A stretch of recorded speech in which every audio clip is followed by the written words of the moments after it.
Hello, everyone, and welcome to the grand finale of the 30 Days Emotional Detoxification Challenge. And I'm excited to be here, waiting for all the people to join. It's been an awesome 30 days, going through from October 1st to October 31st, helping humans to detox in one way or the other. Welcome, everyone. I'm very sure we're going to have a great time, a nice time. I have actually prepared for today in such a way that it would be very impactful for everybody. So if you're just coming in, let us know where you're logging in from. Thank you. Share the link, bring everybody in. We are getting started. We have this emotional intelligence, emotional detoxification challenge for the last 30 days, and it was awesome. It was great, and it's time. It's time for everyone to come enjoy the grand finale. All right. So if you're coming in, let us know where where you're logging in from. Yeah, what country, what state, where you are logging in from. What are you feeling this morning? Share the link. It's free for everybody. Bring everybody on board, and let's get started. Let's get started. That's what we're going to be talking about today. 30 days emotional intelligence detoxification challenge, and we are in the grand finale. Grand finale. And I'm excited because it's going to be deep. It's going to be awesome. Thank you, Bolanle Ajibade. Always available, always present. Thank you very much. Thank you. All right, let's bring all our ladies. This place should be filled up tonight. We have about 650 people in the group, and we have all partaken in, or we all partook in this challenge. 30 days. How many of you can remember which of the topic any of the people we took in the 30 days? Day 1, day 2, day 3, day 4. If you can remember, please put it in the chat. Welcome from Abeokuta. If you're just coming in, we want to know where you're logging in from. I'm just going to wait a few minutes and get started. Got something very deep to share today as we end the challenge. So if you're just joining us, let us know where you're logging in from, what part of the world you're logging in from. That is very important. Number 2, if you're part of the ladies in the EQ Empowered Women group. So if you're an EQ Empowered Woman, I'd like you to identify yourself, and I'll also like you to tell us which of the topic, which of the detox challenge was highly impactful for you. All right, so let's have everyone chatting. Go to chat box. If you have to chat, you would have to subscribe to chat. So if you're trying to chat and you cannot, it's probably because you have not subscribed. Thank you, Tosin from Lagos. Tosin, are you a member of the EQ Empowered Women group? If you are, that means you're part of the 30 days challenge. I would like you to let me know which of the challenge was impactful for you. I'm sure it's more than one, but which one? Go ahead and share. We are 15 right now. Thank you. If you're just coming, I'd like to know where you're logging in from. Please let me know where you're logging in from. Lagos, Abuja, Port Harcourt, UK, Germany.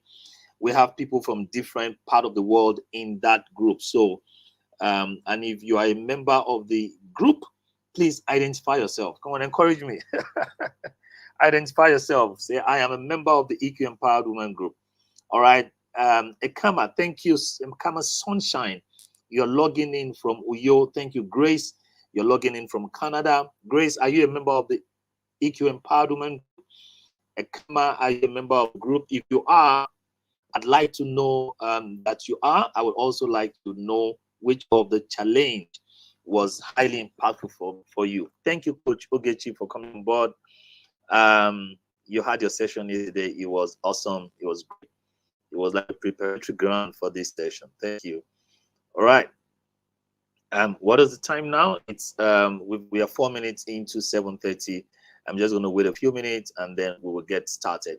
Today we're looking at the grand finale, and the topic is living in 2 words. Living in 2 words. Thank you, Rose. You are a member of the group. This is the first person to say I'm a member of the group. Realtor Blessing, thank you. EQ Empowered Woman, member from Lagos. Thank you very much. We have Lagos, Makodi, we have Canada, we have Uyo. We are all well represented. So as you're coming in, we would like to know, number one, that you're a member. If you're not a member, let us know. We'll let you know how to become a member. More importantly, I'd like to know which of the challenge impacted on you positively in such a way that you would know that, my God, this was awesome. Was it the one for trust? I mean, Coach Ogechi, you can help us put on the chat the different challenges that we had in the course of the month. I started with forgiveness, which was laying down, the foundation for the program. That's what I started with. And then we had several others. Okay, the numbers are growing. We are 600 plus, so I expect to see a lot of people here. Please put on the chat in the group. Tell them we're waiting for them. Tell them coach is waiting gradually for people to join before we get started. All right, so thank you all for coming. Today I'm going to be talking about living in 2 words. Thank you, Coach Ife. I think it took about three sessions, Coach Ife. Thank you so much. We have from River State, Immaculata Elogbo. You're a member of the group. Thank you for identifying. Please bring everybody on board. I'm going to be starting very soon. And I want to say thank you to all the coaches that took one session or the other during the EQ 30 days challenge. It looked daunting at the beginning, but here we are. Big lesson in life. There's nothing too daunting for you to start. Eventually, you would get started and you would finish.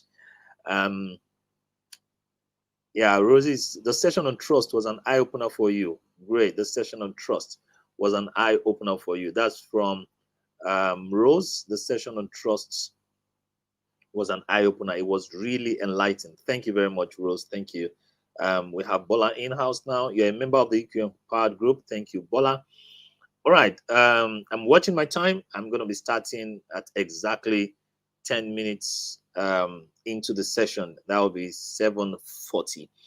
Today, I'm going to be talking about something quite deep. It's what we all know, but I'm going to be opening our eyes from another perspective. All right. Please, again, try and bring everyone from the group. Let them know we have started. We are live, and we want everybody on board. Okay. While we're waiting, somebody said the trust part was very important for her, very enlightening. That's Rose. If you're a member of the EQ Empowered group, which part was very enlightening for you? Thank you, Sunshine. You're a member of the group. So of the 30 days that we've done, which part was very, very important for you as a member of the EQ Empowered group? Which part? Which part? Just waiting for all of you to join in. Yeah, we have 23 people now. Great. So please tell me, if you're a member of the group, you should have a session that was like, wow, my God, that one turned everything around. It was indeed a detoxification. What will it be? And if you didn't start with us on day one, on this YouTube page, we have the day one, which is forgiveness, getting started. Thank you. I saw somebody now. Zoe say, I'm a member of the group watching from London. Great, good to have you. Tinuke, thank you for being here, watching from the US, I believe. The session on dealing with fear. Session on dealing with fear. Thank you. What time is it now? All right, 1 minute away from we starting the session. Thank you very much, everyone, for showing up. And thank you for being part of this 30 days challenge. The next time we're going to be having this program would be October 2024, right? It's once in a year, 2024. Hey, Elizabeth, good to have you from UK. Trust you're doing good. All right, I think it's time. I need to get started. Today, we're going to be talking about living in 2 words. the success of dual realities. And when this came to mind, right, when this came to mind, I had thought about it a day before to say, how would we end this program? And the next day I was brushing my teeth, and all of a sudden, everything about today, the fact that we are here, dropped in my subconscious, and even the topic dropped in my subconscious. I had no doubt about the fact that this is what we're going to be dealing with today, and that in itself is part of the lesson, right, of living in two worlds. Is part of the lesson that I'd like to share today. You need to get that. So I'll be using my slides, so I'm sure you can see certain things are beginning to change, right? How do I remove these? Just 1 minute.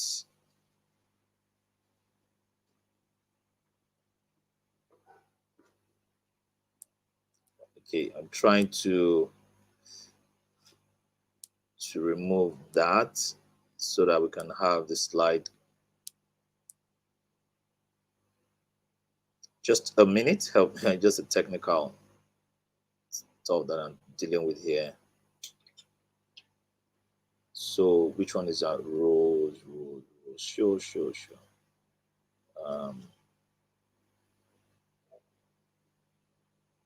All right, got it. Thank you. Learn every day. All right, so I'm going to be starting with what I call the dogmatism against known knowledge. The dogmatism. I'm going to try and keep these within 90 minutes.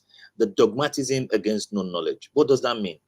It means that we continue to grow and learn new things, but there seems to be a dogmatism against it, which is that we had certain knowledge in the past, and those knowledge that we have, the knowledge that we have in the past, we're still holding on to it to the extent that we're not using it to live our day-to-day life. And these are examples that I'm showing here. An example would be success in school and success in life. Today, we all know that success in school does not determine success in life. And I'm sure you have a lot of examples, right? That some people might not be doing well in school, but today they're doing well in life. If you look back and say, you know, the people that were successful at school, are they always those who are successful in life? The answer is no. Now, even though the answer is no, a lot of people are not using that to rule and to govern their life. And you see parents trying as much as possible to ensure to focus on only the school work. Meanwhile, there's so many other things that need to be learned in school. Now, if you are a parent that knows that success in life does not success in school does not necessarily mean success in life, but you are governing your children and engaging your parenting style only with success in school, it means that you have dogmatism against known knowledge. It means that you know that success in school does not determine success in life, but you are governing your parenting style only with success in school, forgetting that there are several other things to learn that will help the child to be successful in life. That's an example. If anything I'm teaching you right now makes a lot of sense to you, I'd like to, just have your comments, use an emoji. And if you're joining us, you cannot comment. It's important for you to subscribe so that you'll be able to comment. The next one is money and happiness. Money and happiness, right? There's a dogmatism against that known knowledge. We all know now, not we all know, well, a lot of people now know that money really doesn't define happiness, even though money is good, right? Even with that knowledge, a lot of people are still wanting to have a lot of money in order for them to be happy. Now, don't get me wrong, money is great. Money can give you that sensation of happiness, right? That euphoria of happiness. Money will give that to you. However, there are a lot of people who are still waiting to be happy when they make money. They have dogmatism against the known knowledge. Now, why am I establishing this part as a first part? Because what I'm going to be teaching really, as we go deep into today's class, would be as a result of the dogmatism that people have had about life, but they are refusing to accept the fact that we live in two worlds, right? Marriage and happiness is another example. A lot of people now know that if you want to be happy, you don't have to depend on marriage to be happy, right? We know, isn't it? However, some people are waiting to be married in order to be happy. Now, they have dogmatism against non-knowledge. They are dogmatic with what they've always known, even though there's a new knowledge that ought to have changed their life and give them the happiness that they want. They don't have that happiness, not because they don't have the knowledge. They don't have that happiness because they are dogmatic against the knowledge that they already have. The other one, which is a workplace scenario, is long work hours and productivity. We all now know, or a lot of people now know, that staying at work for so long does not determine that you are productive. But I still know CEOs that want to see people at work for a long time, to have that feeling that, yes, they are being productive. Meanwhile, they are not. And then the CEO knows that long hours does not determine productivity. But even at that, they still work with the old knowledge. They are dogmatic against the known knowledge. And then the last one I'm sharing today, there are several. And then the last one I'm sharing today is relocation and life success. Now, long hours is good, of work is good, relocation is good, but a lot of people are waiting to be successful in life when they relocate. I practically was in a class sometimes ago where a lady said that until I travel abroad, I would not be successful. Now, that person somehow would have heard that relocation does not determine your life success.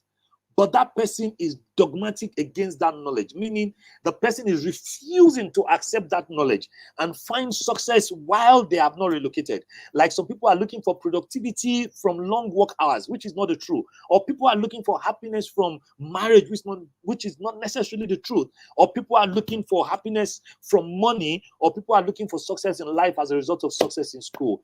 If you are still dogmatic with the known knowledge, then you would be an example of somebody I love to speak to today, because today's session has to do with the living in two worlds. We live in two worlds, and I'm going to be opening those two worlds up to you today, right? So that you would not be dogmatic against what we now know. We live in two worlds. You have to understand it.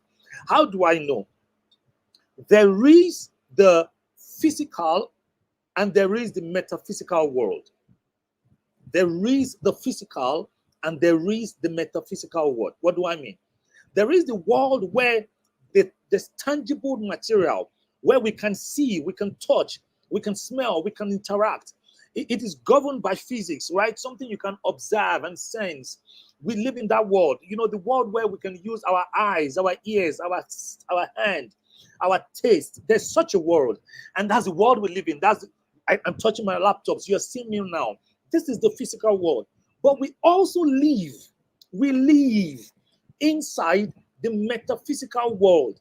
That is the intangible realm of thoughts, of emotion, the place of spirit and soul, consciousness, the world of ideas, belief. We live in such world.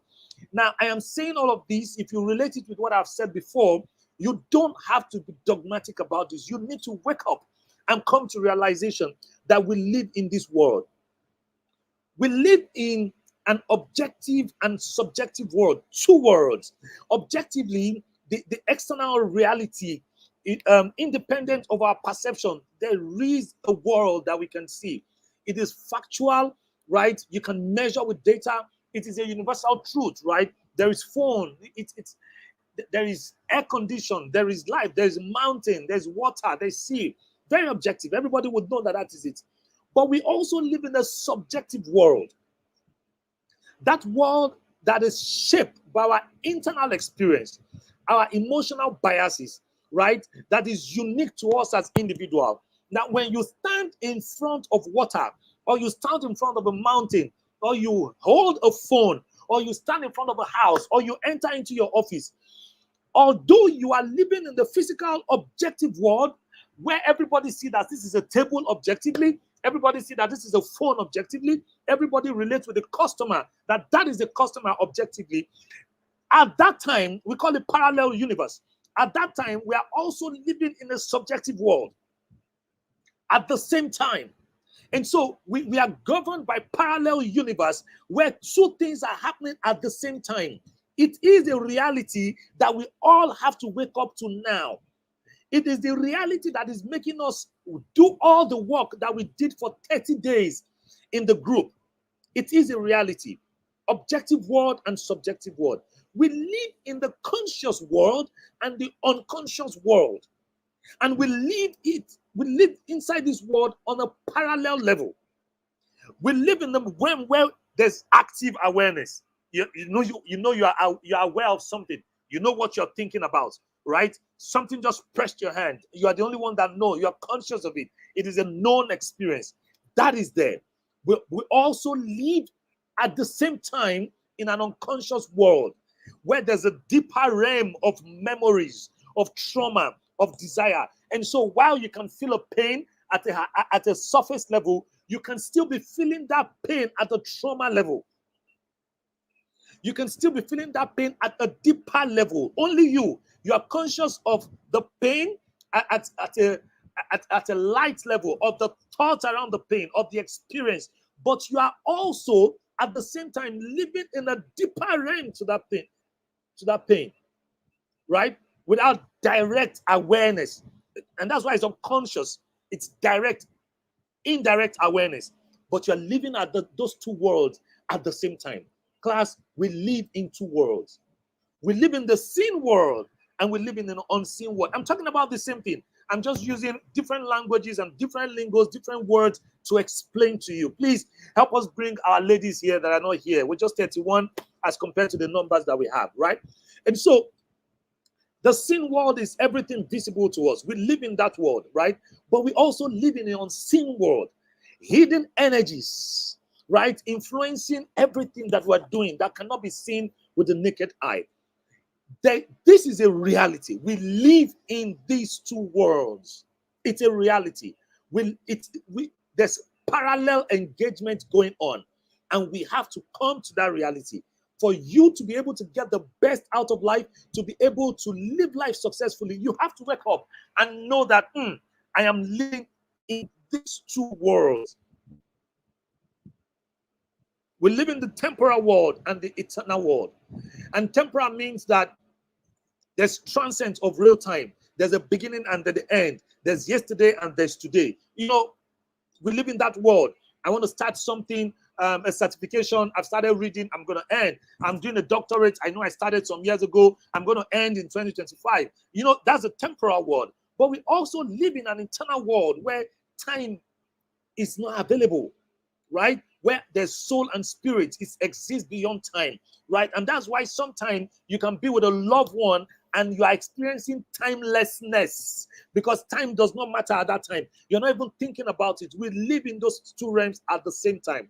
And of course, there's an idea that when we are dead as human beings, right, our soul continues to live and we're not aware of that. We live in those two worlds. But there's a misconception about the two worlds. There's a misconception. If you're with me, if you can hear me clearly, if you're gleaning from what I'm saying, I'd like to see some comments just to be sure, right? There's a misconception of the two worlds, a misconception. I want to begin to open them to you. I'm going to treat only 5 misconceptions, but there are several that's not making people enjoy their life that they live because of the misconceptions. They're not enjoying their life.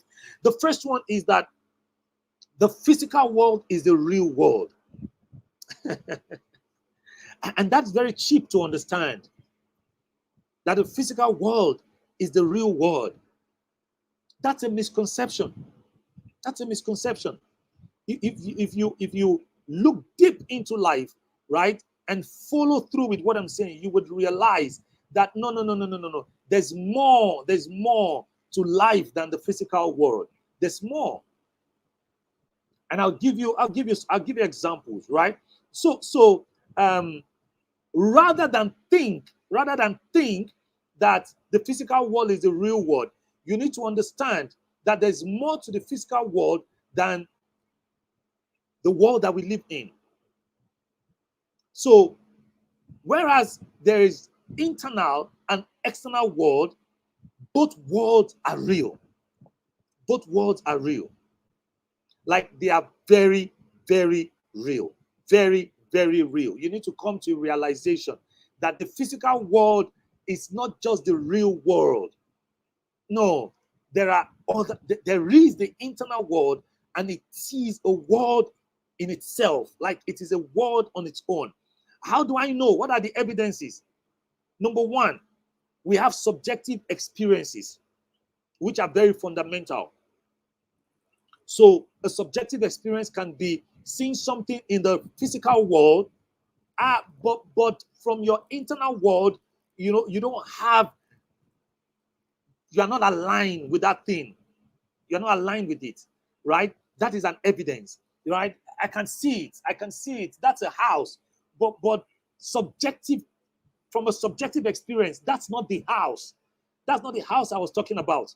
And then you're wondering, the person is wondering, what is the house? What is the house? What are you talking about? He said, oh, you're looking at the table, physical world. You're looking at the table that you told somebody to do, right? But you say, no, this is not the table. This is not the table I'm talking to you about. Guys, where's the table? Ask the person, where's the table? The table can be seen, but can be seen in another world. And we have to come to that realization. That's an evidence, a clear evidence. Are we getting it? Another one would be influence of behavior, influence on behavior. Right? People behave, right? People do what they do, and you see it in the real world. But the influence of what they do, the influence on what they do is actually from another world, the internal world.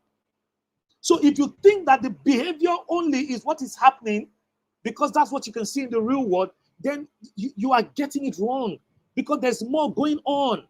The more that is going on is that there's something happening on the inside. There's a world where there's a lot of communication going on. There's a lot of energy going on in that world, and that world is real. Are we getting it?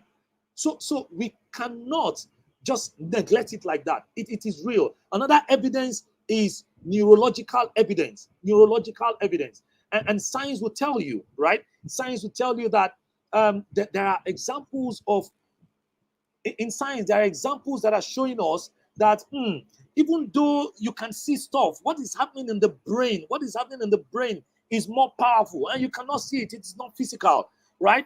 This tangible evidence of what is going on in the brain is very, very important. So modern neuroscience has shown that thoughts, emotions have a measurable effect on the brain, even though you can see somebody acting in the real world. Of course, cultural and philosophical perspective. Many cultures and philosophical traditions emphasize the importance of the internal world. So, for example, there are Eastern philosophies, like Buddhism, like Taoism, and they place a lot of emphasis on what is happening on the inside. And they've helped us to see that it's not just what is happening on the outside. One of therapeutic importance. Somebody sent me a message 2 days ago or 3 days ago, and I had like a 5 minutes therapy or 10 minutes therapy, with that person, because the person was in a big problem, in a mess, in an instant mess, in the middle of an event.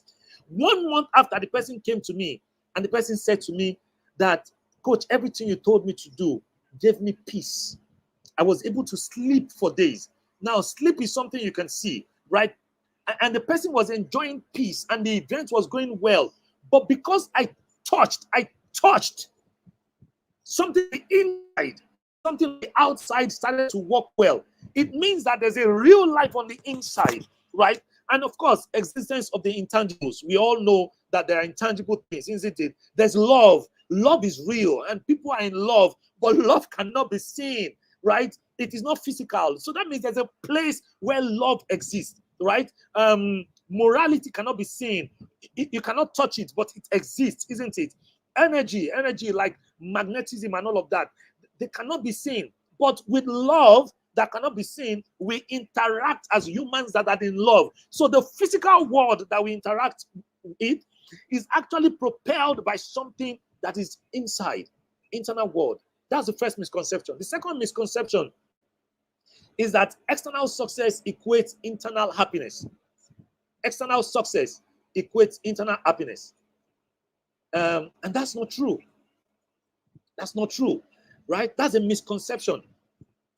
External success is very important. Don't get me wrong. I'm a successful person, very important.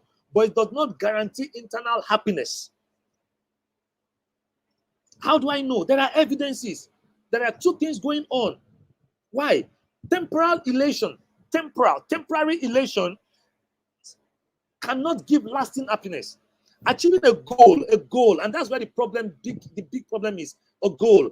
Achieving a goal can bring a sense of elation and pride, right? But that feeling is temporary. So if that feeling is temporary, then why do we think that that thing would give us the happiness that we're looking for? Another example is external validation and internal contentment. You know, external achievements can bring about that validation from peers, family, society, like, yes, I'm doing well. But you know that there are people who on the outside, everything thinks that they are doing well. But on the inside, they are not yet content. They know they are not fulfilled. But on the outside, it seems like they are good. They are doing well. But they will come back to a coach and say, all these things that people are seeing, that's not, I'm not happy, I'm not content. That evidence that the external does not necessarily guarantee the internal. Also an evidence that there's the external and there's the internal world. There's something I call the emotional rat race, but a lot of us will know it as the hedonic treadmill. And what does that mean? It means that somehow we all know as an evidence that even though people are chasing something and they get it, there's a tendency that because of the more things that they want to achieve, right, the happiness that they enjoy from what they are getting will be reduced. Let me explain that again. And I call it emotional rat race. We're trying to be happy. So we get something and we are happy. And all of a sudden we are back. And then we're chasing something else. And then we're happy. And all of a sudden we're not very happy again. And then we're chasing something else. It's like a rat race emotionally. And that's an evidence that there's something happening on the outside, but there's something happening on the inside, right? Of course, our holistic well-being. So even the WHO Health Organization, right? The World Health Organization will tell you that true well-being is not just in your physical well-being. Your health is good, but your spiritual connection, your personal growth, your joy, your meaningful relationship, they are also part of your well-being. Of course, the complexity of human emotions is also an evidence, right? You can have a lot of things going on the outside, but it cannot shield you from grief. It might not be able to shield you from the grief of loss, the feeling of insecurity, or the challenges of relationship. So on the outside, everything is going on, but there's another world on the inside. Grief is killing the person. And in our real life, we can see example. What does it mean for somebody to be very wealthy, to be on CNN, and then the person will be depressed and kill himself at the same time? Parallel universe. The person is on CNN. It seems like the person is happy. The person is having a good program traveling around the world, but the person is also depressed on the other hand, and then the person can take his life and commit suicide. Can you imagine that? Two things are going on. There's a world that is seen, but there's a world that is not seen. That's the second misconception. The third misconception is us neglecting the unseen world, right? So it is that people can neglect the unseen world and focus only on the seen world because they think that is what is important. But that is not right. It's a misconception. The truth is the unseen controls the seen. You have to wake up. Look at everything we did for 30 days in the group, right? So the unseen forces are available. What of gravity? No matter how beautiful you look, no matter how tall you are, no matter how huge you are, there's something else that is working around you. If I throw you up, there is gravity that you cannot see. It will bring you down. It will bring you down. That means there's something around that is bringing you down that you cannot deal with, even though you are very strong. So there's gravity, there's radiation, there's magnetism. You know, science has not fully understood what it takes to bring about the magnetism, but it is there. There are materials that they see in the ground that they magnet each other. They don't understand it. They know that this is physical, but there's something pulling them together. And science is wondering, what is that thing? Two words. Of course, there's a biological process of everything happening on our inside that we don't see that determines the life that we live on the outside. Of course, there's emotion and thoughts, right? We don't see it. You cannot see emotion. You cannot see joy. You cannot see happiness. You cannot see frustration. You cannot see any of those things. But they exist in the world. You cannot see thoughts. All the emotional intelligence strength is tied around emotions and thoughts. And if you can manage your emotions and thoughts, you can be emotionally intelligent. But we cannot see them. But those two, for those of you that have been in my class, you remember TFA, the thoughts, the feelings, those two will determine the action that the world will judge. But those two are existing. And this is how I teach it.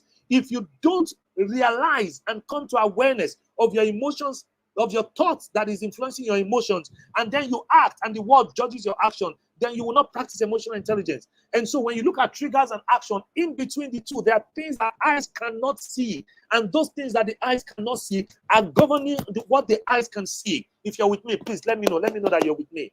Are we getting it? All right? Examples of real life are there.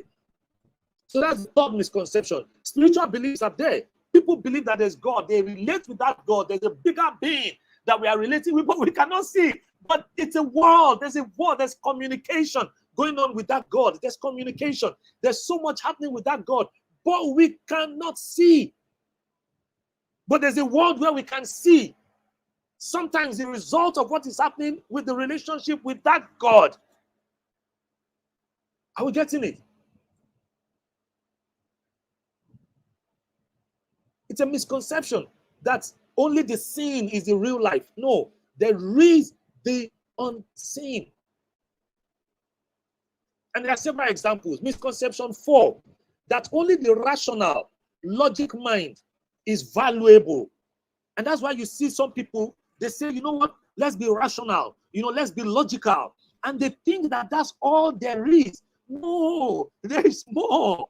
There is more. The truth is, the non-logical are equally, if not more important than the things that are logical. For example, emotions. Just like you have financial data, logical. You have data around your organization. You have business data. There is also emotional data. And the emotional data are real. If you don't focus on the emotional data of people in your organization, you are focusing only on audit, financial data, operational data, you are losing a lot of information. Even though you cannot see it, there's a world of emotion going around in your organization. In fact, the climate of the organization is as a result of all the emotions of everybody put together. And that will now determine your organizational culture. So there's a climate in your organization that is not seen, that is determining the culture, that is determining the action that people can see. And then you are concentrating on several things that you can see and refusing to concentrate on the emotional state. Then you are losing data. When we talk about holistic decision making is the same thing. Your decision-making process is not complete until you put together what you can see and what you cannot see. Collision always say that if all you see is what you see, you are blind. If all you hear is what you hear, you are deaf. One of intuition and experience. Intuition and experience. You cannot see it, right? You cannot see intuition. You cannot see experience. But those are very, very important data when it comes to logic, right? You want to make a business decision. Your intuition is saying something. And so people already know how to get into my intuition. We call it spiritual intelligence, and they use it in leadership. Some people know how to use their experience. Experience is not seen, it's something in the mind, but it is important for leadership. It is important to add to rational and logical thinking in order to make a big decision. There's a world for that experience. And there's limitations to pure logic. Sometimes you make a wrong decision when you're making logical decisions. I hope you know that. Such that you know that logic is important, right? I want to make a decision. What I'm saying is to sack that guy logically. But there is more. There's more. Don't sack him now. Don't sack him now. Let him be. And then you now begin to see the effect. The good reason why you shouldn't have sacked that person three months ago. Logic was not enough. Logic is usually not enough. What about creativity and innovation? Please, do you see creativity? Do you see innovation? Those things are in the realm of the unseen. But what they bring out is in the realm of the seen. Please stay with me. I'm going somewhere. Fourth misconception. Let me use I brought out just 5, but there are more. The fifth misconception, that one's value or your worth is a misconception that your worth is determined by external validation. That's not true. And that's how some people are living their life. That's why they're having miserable life. No, it's not. What is the truth? The truth is, while recognition can boost your self-esteem, it is usually temporal. It is not sustainable. It cannot measure your true sense of worth. What measures your true sense of worth? What are the evidences? Internal self-worth. How many of you grew up with a mother that would tell you that you are worthy, that you are good, that will tell you that don't let anybody speak you down, even though you people don't have a lot of money in your house, and the neighbors cannot see anything that you can hold on to. There's no car, there's no big house, but there's confidence from within. Come on, if you are somebody like that, let me know.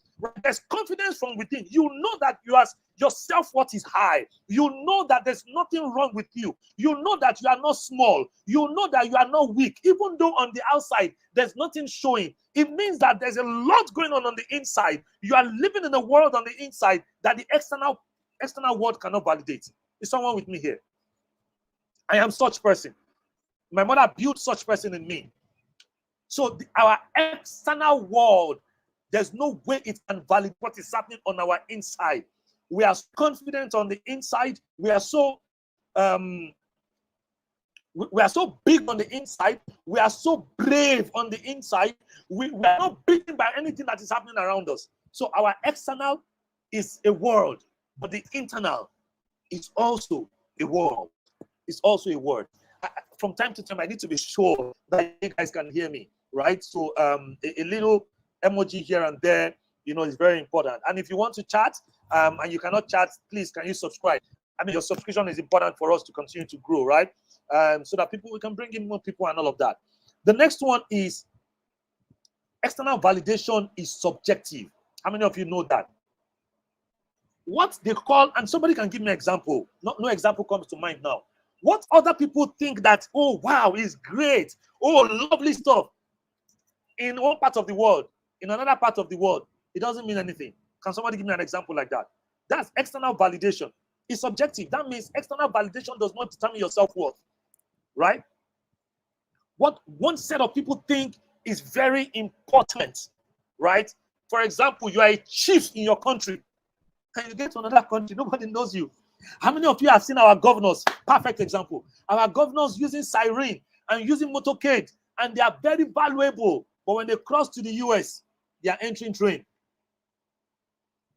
It's subjective. It doesn't determine your self-worth. External validation is subjective. So, how many of you know what they call placebo? I'm giving you evidences. Placebo is what happens in the hospital, where you think that externally you are being taken care of in the hospital. In fact, placebo has getting to a level where they do operation on you, but they're not doing anything. They're not doing anything.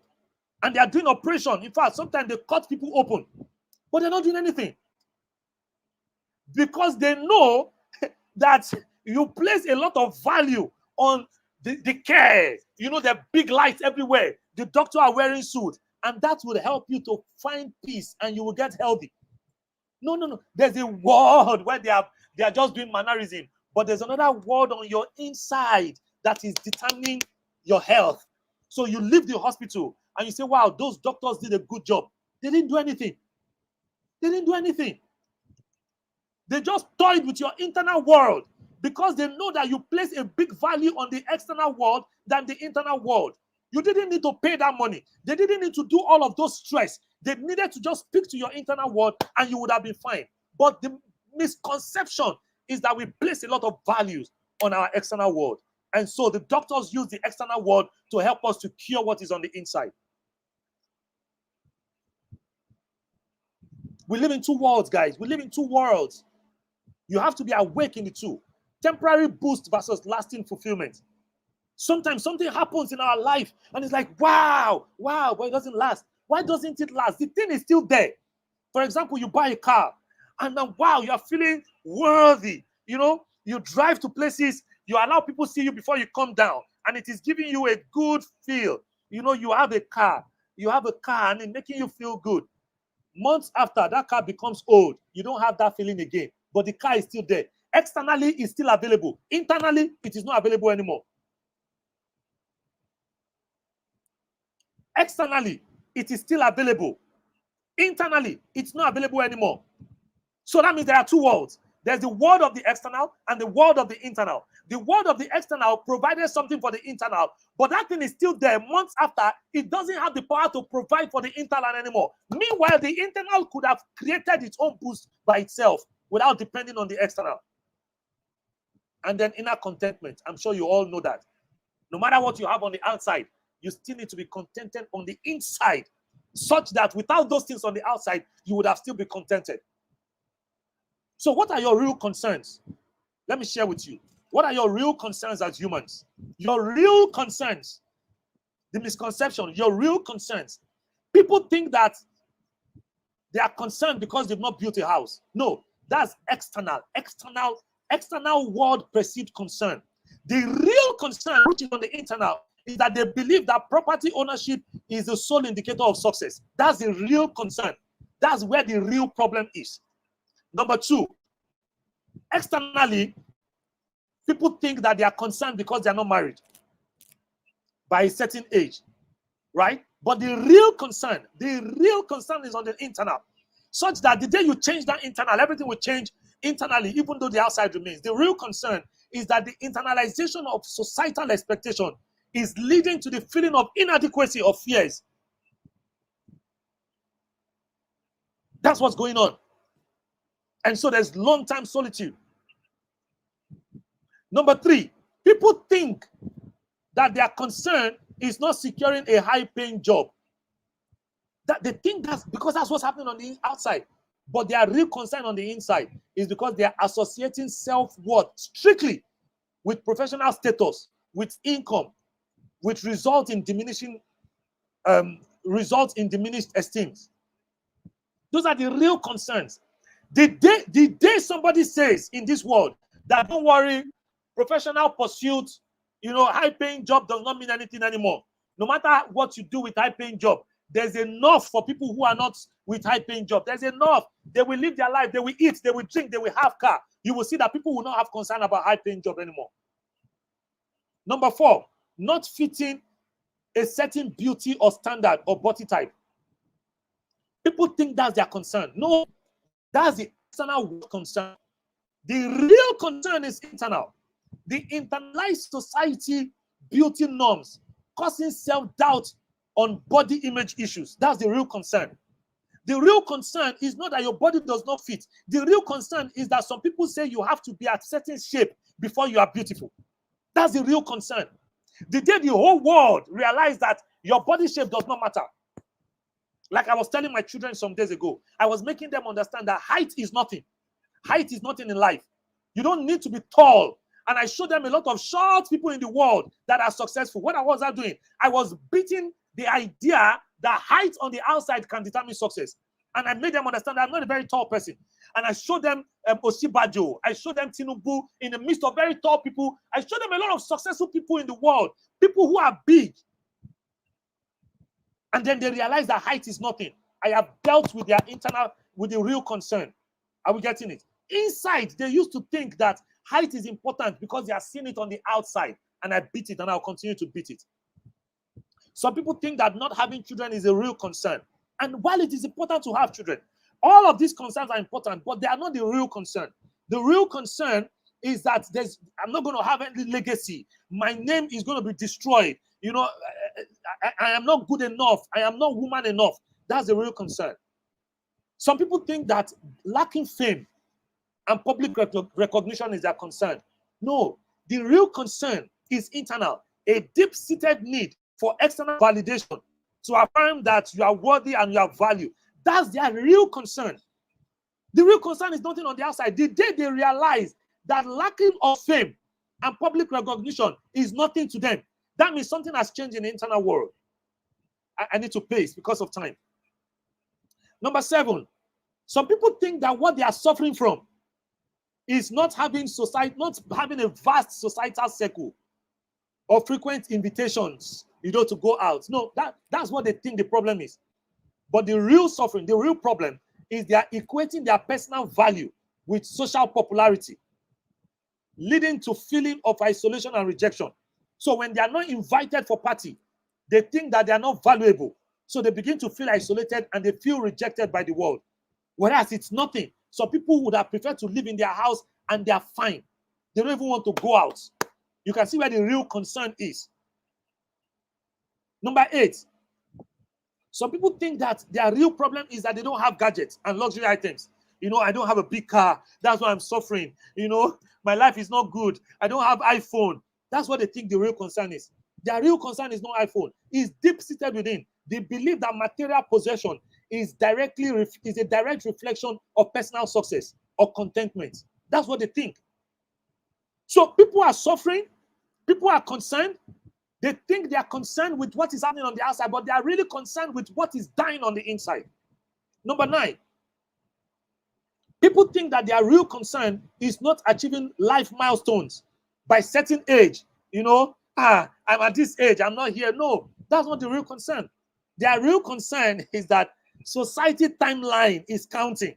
Society timeline is counting. That's their real concern. So they are looking at the timeline. They are looking at the timeline and then they are disturbed. It means that their internal world is disturbed by what is happening on the external world.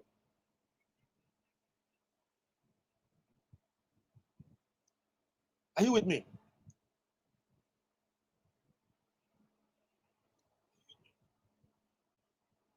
Some people, have you met people who think that they are suffering because they're not traveling and going for summer? Have you met people like that? They are not going for summer, so they think that life is terrible. I'm suffering, and they are concerned. That's not the real concern. No. That's not the real concern. The real concern is they are constantly comparing themselves with other people, and it's leading to the feeling of inadequacy and lack of fulfillment. So they say they are not fulfilled. Why are you not fulfilled? Their concern is that everybody is going for summer, but I'm not going for summer. Guys, they are living in the external world. They are not aware of their internal world. We live in two worlds, and you have to align both worlds together. We live in two worlds. So people, look at the real suffering. The real suffering of people, because of the internal world that is not very aligned, they are real suffering. People are not suffering because they don't have houses or they've not bought cars. People are not suffering because they've not passed an exam. People are suffering because they are sad and depressed. That's the real suffering.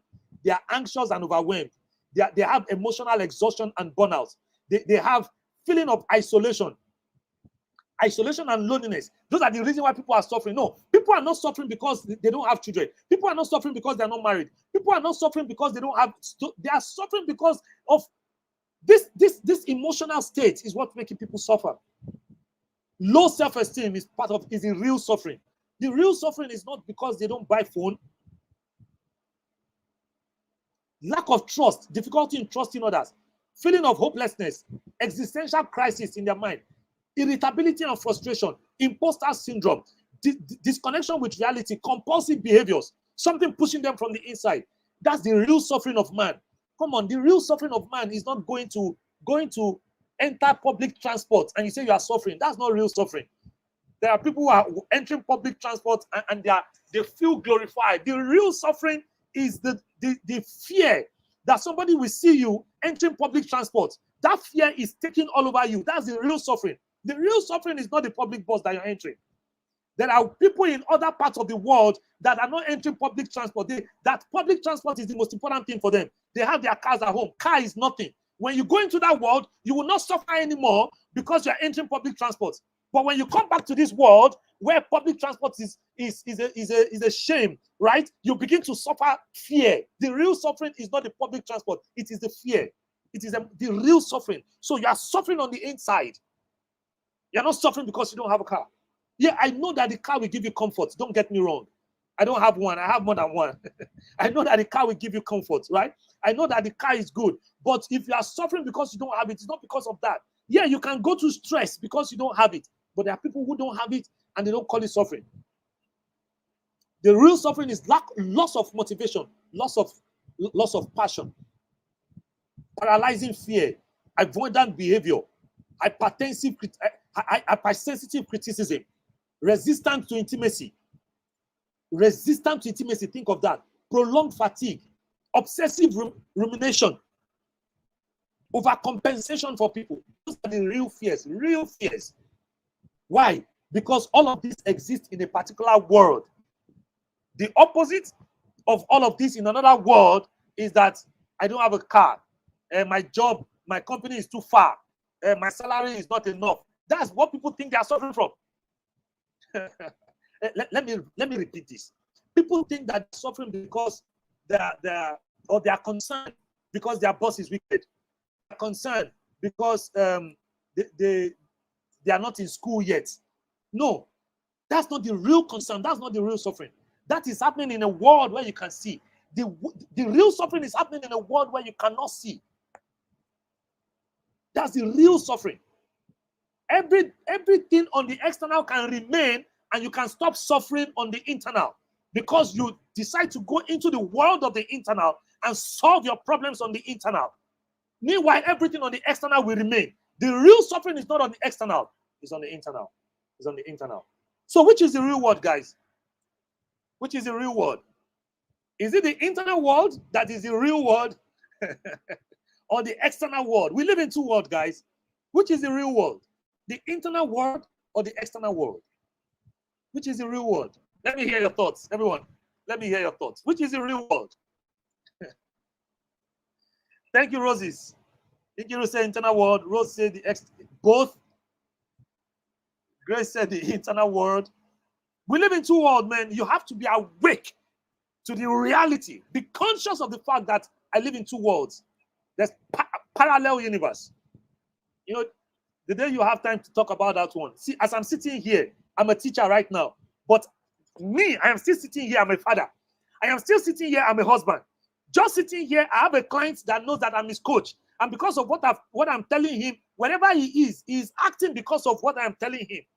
And my children are acting because of what I've told them as a father. But I am sitting here. It's parallel universe. I am omnipresent, even though I am here. I am present in more than one place. I know some of you will not like that statement. I know some of you. When I say I am omnipresent, some of you will not like that statement. See, you have to stay close, man. There's so much to learn. I'm bringing a lot to the table as we go in this journey. If you're around me, we've got a lot to learn. A lot to learn. That's what they call omnipresent. I am present here as a teacher. I am also present in the life of my father and my children right now as a father. And my presence is controlling what they are doing. I'm also present in the life of my client as a coach. And my presence in his life is also controlling what he's doing, even though I'm here right now. That means I am in more than one place at the same time. So a lot of people say the internal world. Let me give you a basis of both worlds. A basis of both worlds. Now, the nature of the internal world is that it consists of thoughts. Listen, emotions, beliefs, perspective, desires, memories, perceptions. It's subjective and unique to each individual. I'm telling you the nature of the internal world, and I'll tell you the nature of the external world. And we'll begin to bring it down to a close. What's the significance of the internal world? Listen, the internal world shapes our perception of the external world. Listen, that's very important. The internal world shapes our perception of the external world. It influences our reaction to the external world, our decision in the internal world, the external world, our behavior in the external world, our beliefs and values on the inside, which reside in our internal world, guides our action in the external world. What's the reality aspect of this? While the internal world is intangible and cannot be directly observed by others, it is very real to the individual. Our feelings are real. Our dream, whether daydream, night dream, they are real. Our thoughts are real. You know what they've done in Japan 2 days ago? In Japan, now you can replay your dream with a machine. You can replay your dream. If you get into the machine, they plug it in your head. The dream that you dreamt, that you forgot, for example, you will replay it and watch your dream like a movie. And then you can take lessons from the dream, make decisions from the movie you have just watched. You know what they are doing? They are trying to make the internal world a reality in the external world. By the time we begin to replay our dream on our television, the dream that I dreamt, internal world, I can watch it on the TV, external world. You now know that some people know what they are doing. Very soon, we're going to be able to play our imagination right there in our TV. We are merging the internal world and the external world. So this is about the internal world, right? Let's talk about the external world. External world. Yeah, dream replay. Just check it. Japan, they introduced it 2 days ago. External world. The external world is made up of tangible, observable phenomena.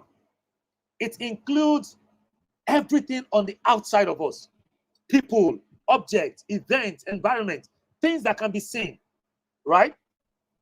What's the significance of the external world? Please listen very well. The external world provides stimuli that our internal world responds to. Stimuli. Anything that hits you is a stimuli. Trigger, stimuli. The external world provides stimuli that our internal world responds to. 2 words. 2 words. Our interaction with the external world shapes our experience. You can see the interconnection, which in turn influences our internal world. What is happening on the outside is shaping our experience.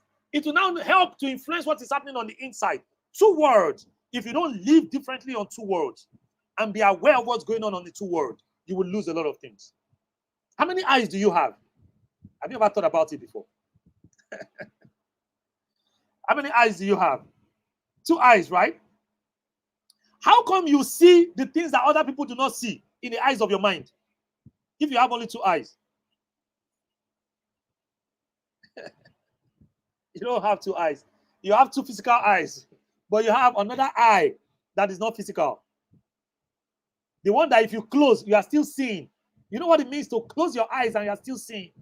What are you seeing after you've closed your eyes? You can see when you close your eyes because there's an internal eye and there's an external eye. So I can decide to see with my external eye and I can decide to see with my internal eye. It's a decision that I can make. How can I make it when I'm clear? I have clarity about the fact that I have external eye and internal eye. And that's why when I give example of the table in somebody's mind, where is the real table? Is the real table the external table or the real table the internal table? Which one is the real table? When you are telling your furniture guy that this is not the table I told you to make, the table I told you to make, this place you will carve it. You will carve it. Where is the table? Where's the table? The table is in the mind. Is in the mind. The real table is in the mind. So the external world simply brings stimuli to the internal world. The topic is simple. We live in 2 worlds. The success of bridged realities. So balance is key, guys. Balance. One of the things I want you to take away today, balance is key. Balance, balance, balance, balance. You have to balance. You know, I don't want to do a lot of slides, but you need to understand the balance. Balance between 2 things. Right? You have to constantly create the balance that you need to successfully live in this 2 worlds. Balance. You cannot be living external life alone, right? Like there's no internal world, and you cannot be living in the internal world alone, like there's no external world. Balance is key. You have to balance so many things. I'll give you an example. You have to balance your trust with your intuition. Balance it with evidence that you can gather in the physical world. Can you see that? I hope you can still hear me. Just listen to that. You have to balance your internal world, your intuition. Something in my mind is telling me that you balance it with something on the external world. You look at the 2 together and you make a good decision. If you look at the external world alone, the decision will not be good. Internal world alone, it might not be good enough. Balance. Balancing between making decision purely on your emotion or purely on other rational issues. You cannot be emotional just making on your emotion alone. And you cannot be logical making on the rational things alone. Balance. And when you come to an emotional intelligence class, say, what's another word for emotional intelligence? I will tell you balance. There are always two extremes. Always two extremes. Balance. Balance between chasing personal desires, with considering flexibility with current realities and practicalities. I want to achieve certain things, and that's where you're going, your desire. But what of the reality? Balance between the two. Balance between where you're going and where you are. Another balance. I tell people that you can be chasing your goals and be satisfied at the same time. Balance. Balance. Balance. Balance. You have to balance between seeking inner peace with facing external conflicts and challenges. You cannot want inner peace to the extent that something you are supposed to challenge on the outside world, you will not challenge it. On the internal world, you want peace. On the external world, you need to challenge something. You bring the two together, then you have peace. Balance. You have to balance between being rigid and being flexible. Being rigid and you are rigid. You cannot be rigid. No, don't put this here. Don't put that there. On the outside. But flexibility comes from the inside. You have to balance. Balance. So balance is key. Balance. And that's why you have to question everything. You want to live on both ends, you have to question everything. You have to question everything. Let's begin to bring this home. So, to know which is the real world. So both worlds are real, by the way. I mean, this is real. I can touch my phone. This is real, right? This is my laptop. It's real. I can see you guys, right? I can see what you're typing. That's what I mean. It's real, right? But there's also what is real. Everything happening on my inside. One of the things I want you to take away from this class is that you must begin to live as if you are living in two worlds. Now you must open your eye to know that I live in two worlds. I live in the internal world and in the external world. I told you how I brought about this topic. I hope you're enjoying this topic. But this topic does not come from the external world. I didn't go to read any book to create this topic. I wanted to brush my teeth in the morning. And I experienced something in the internal world. He said, teach them about the two worlds. As I was brushing my teeth, I respect my internal world. And look at where we are today. We are teaching about it, but it came from my internal world. I know it. I respect it. I hear it. I understand it. I'm in tune with my internal world. It's called self-awareness. It's called spiritual intelligence. I know that it exists. I know. If I have a presentation, externally, I have written everything that I want to present. I have sent my presentation to my client. And I'm having my bath in the morning of that day. And there's other things going on in my internal world about the presentation. I will use that one over the external one that has been sent. So where do you have control? Which world do we have control over? The internal world versus the external world. We have more direct control over our internal world. We can choose our reaction, choose our belief. We can decide which thoughts to focus on. This control is very, very empowering because it means that even when we are faced with challenges on the external world, we can choose what to do on the internal world. You don't have a lot of control over the external world, guys. You don't determine when it rains. A lot of times you cannot determine who becomes the president. You cannot determine whether you are chosen or not a lot of times. You don't have control over the external world. The external world is filled with things that have the tendency to disturb your internal world because you don't have control over it. The external world is more about influence rather than direct change, direct manipulation.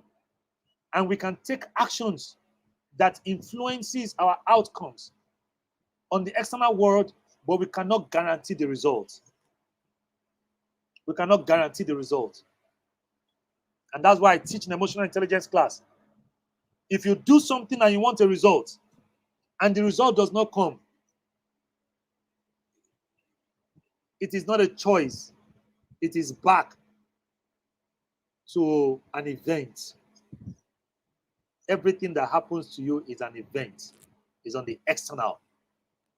Your real life is on the internal. Internal. It's on the internal. That's where the real life is. The real life is on the internal. Are you with me? The real life is on the internal. Today, as we begin to end our program, 30 days of serious work. Sorry, 1 minute.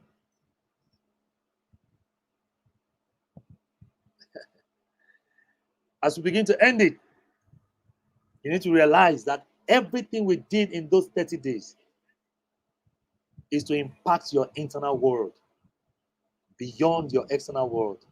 We didn't share money. We didn't build houses. We didn't buy cars. We empowered people. So we had 30 days of detoxifying. How many of you can remember the topics? 30 days of detoxifying. Why? Because the internal world is a real world. And if you're a Christian, you will understand this. The things that you see are created from the things that you do not see. And no matter what you do on the outside, your motive is what is judged. Why would you leave what I do on the outside and go and judge what is on the inside? Because what is on the inside is the real world. For those of you that are Christians, why would Jesus say, if you look at a woman lustfully, you have sinned? But you didn't touch the woman. Why? Because your motive on the inside is a real thing. Is the real thing. What you are doing on the outside is not as real as what's happening on the inside. We live in two worlds. We ought to know. We know, but we are not living like as if there are two worlds. Whether you're a Christian, you're a Muslim, you're a Buddhist, whatever religion you find yourself in, there's evidence that we live in two worlds. Why are we here today? Because I need you to begin to come to a realization that we live in these two worlds. You come to realization that we live in these two worlds. That's why we had the 30 days emotional detoxification challenge. We were dealing with the internal world because we know that's where the work is. There's a serenity prayer. I don't know how many of you know it. That's a prayer. It sounds like something like the grace to accept the things you cannot control, the courage, the wisdom to, the courage to know what you can change, and the wisdom to discern between the two. And from that serenity prayer, I created an affirmation. You know, that's is a popular thing, the serenity prayer. It says, give us the grace to accept the things that we cannot control, the courage to identify the things that we can change, and the wisdom to discern between the two. That's a powerful one. So I created an affirmation from it, and I would like all of us to take the affirmation together. It says, I am grounded in peace and serenity. I gracefully accept the things beyond my control. With courage, I take action on what I can change. I possess the wisdom to discern between the two. Every challenge strengthens my resolve. Are you with me, guys? My spirit is unbreakable, no matter the circumstances. I am empowered by my choices and reactions. With each day, my understanding deepens. I realize the need to control the uncontrollable. My heart is open to life's mystery and surprises. I am resilient, finding peace amidst chaos. With clarity, I see the path meant for me. I am a beacon of calm in the storm. I celebrate my victories, big and small. I trust that everything unfolds as it should.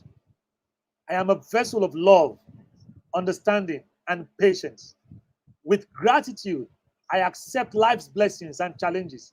In harmony, I am in harmony with the rhythm of life.